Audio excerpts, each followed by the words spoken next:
Hello everybody. I'm going to be reading The Wonderful Wizard of Oz by L.Frank Baum. This is chapter 23 and this one's called Glinda Grants Dorothy's Wish.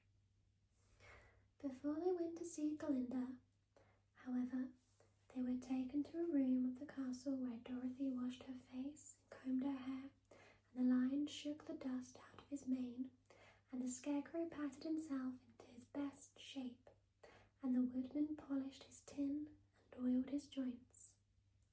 When they were all quite presentable, they followed the soldier girl to a big room where the witch Glinda sat upon a throne of rubies. She was both beautiful and young to their eyes. Her hair was a rich red in colour and fell in flowering ringlets over her shoulders.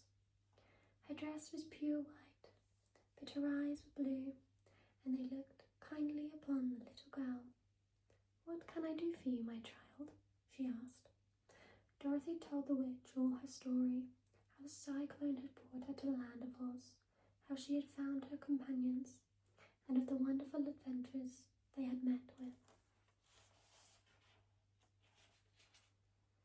"My greatest wish now," she added, "is to get back to Kansas, for Aunt Em will surely think something dreadful has happened to me, and that will make her put on mourning, and unless the crops are better this year than they were last, I'm sure Uncle Henry cannot afford it." Glinda leaned forward and kissed the sweet, upturned face of the loving little girl. "Bless your dear heart," she said. "I am sure I can tell you of a way to get back to Kansas." Then she added, "But if I do, you must give me the golden cap." "Willingly," exclaimed Dorothy. "Indeed, it is of no use to me now, and when you have it, you can command the winged monkeys 3 times. And I think I shall need their service." "Just those 3 times," answered Glinda, smiling. Dorothy then gave her the golden cap, and the witch said to the scarecrows, "What will you do when Dorothy has left us?" "I will return to Emerald City," he replied, "for Oz has made me its ruler, and the people like me. The only thing that worries me is how to cross the hill of the Hammerheads. By means of the golden cap, I shall command the winged monkeys to carry you to the gates of the Emerald City," said Glinda, "for it would be a shame to deprive the people of so wonderful a ruler." "Am I really wonderful?" asked the scarecrow. "You are unusual," replied Glinda. Turning to the Tin Woodman, she asked, "What will become of you when Dorothy leaves this country?" He leaned on his axe and thought a moment. Then he said, "The Winkies were very kind to me and wanted me to rule over them after the Wicked Witch died. I am fond of the Winkies, and if I could get back again to the country of the West, I should like nothing better than to rule over them forever." "My second command to the winged monkeys," said Glinda, "will be that they carry you safely to the land of the Winkies. Your brain may not be so large to look at those of the scarecrow, but you are really brighter than he is. When you are all well polished, and I am sure you will rule the Winkies wisely and well." Then the witch looked at the big shaggy lion and asked, "When Dorothy has returned to her own home, what will become of you?" "Over the hill of the Hammerheads," he answered, "lies a grand old forest, and all the beasts that live there have made me their king. If I could only get back to this forest, I would pass my life very happily there." "My third command to the winged monkeys," said Glinda, "shall be to carry you to the forest. Then, having used up the powers of the golden cap, I shall give it to the king of the monkeys, that he and his band may thereafter be free forevermore." The scarecrow and the Tin Woodman and the lion now thanked the good witch earnestly for her kindness, and Dorothy exclaimed, "You are certainly as good as you are beautiful, but you have not yet told me how to get back to Kansas." "Your silver shoes will carry you over the desert," replied Glinda. "If you had known their power, you could have gone back to your Aunt Em the very first day you came to this country."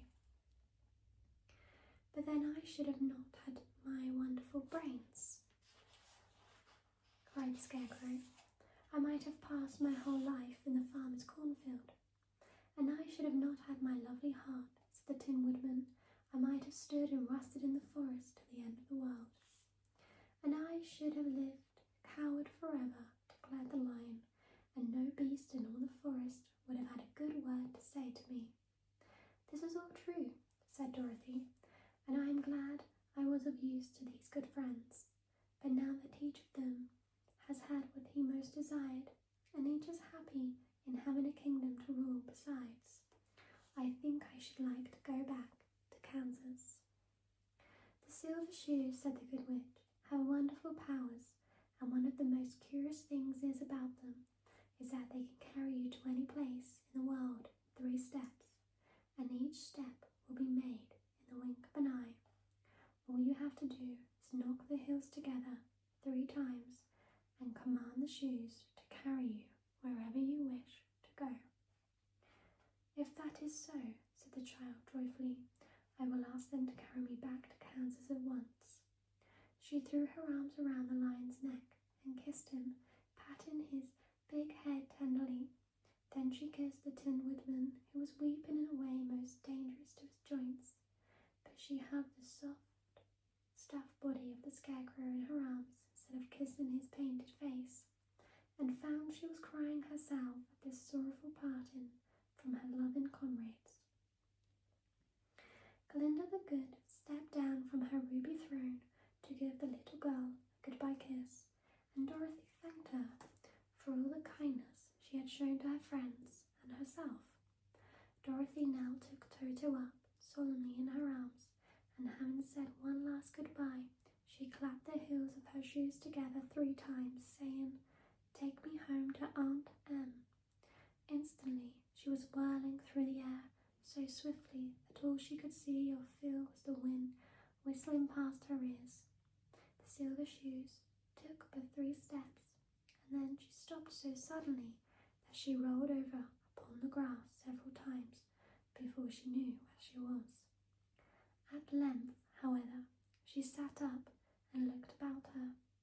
"Good gracious," she cried, for she was sitting on the broad Kansas prairie, and just before her was the new farmhouse Uncle Henry built after the cyclone had carried away the old one.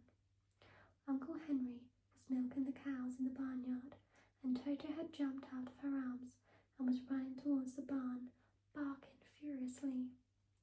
Dorothy stood up and found she was in her stocking feet, for the Silver Shoes had fallen off in her flight through the air and were lost forever in the desert. That was chapter 23 of The Wonderful Wizard of Oz.